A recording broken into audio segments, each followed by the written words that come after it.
ఎంతోమంది బిజీ స్కెడ్యూల్లో ఉన్నవాళ్ళు చేసుకోలేకపోతుంటారు, ఉద్యోగినులు. కానీ కొంత సమయమైనా దేవుడి కోసం కేటాయించాలి కేటాయించాలి అని అనుకుంటూ అని ఉంటారు. ఉంటుంది. ఆ దేవత అనుగ్రహం పొందాలని ఉంటుంది. అటువంటి వాళ్ళు ఏంటంటే ఇక 9 రోజుల పాటు నియమమైన జీవితాన్ని గడుపుతూ ఎలాగో పొద్దున్నే లేస్తారు కాబట్టి పొద్దున్నే లేవగానే చక్కగా దీపారాధన చేసి అమ్మవారికి ఒక చక్కటి పూలమాల వేసి నమస్కారం చేసుకొని అమ్మ అనుగ్రహించు అని చెప్పి అష్టోత్తరం, బాల అష్టోత్తరం కానీ లలిత అష్టోత్తరం ఒక్కసారి చదువుకొని అక్షితలు వేసి ఆ అక్షితల శిరస్సును చల్లుకుంటే చాలు.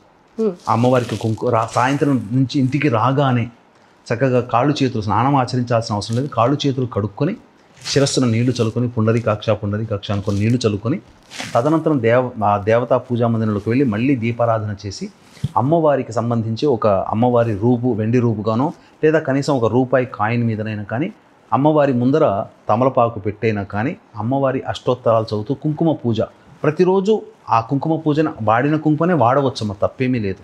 కుంకుమ పూజ చేసుకున్న సౌభాగ్యం నిలుస్తుంది. ఇలా చేయొచ్చు.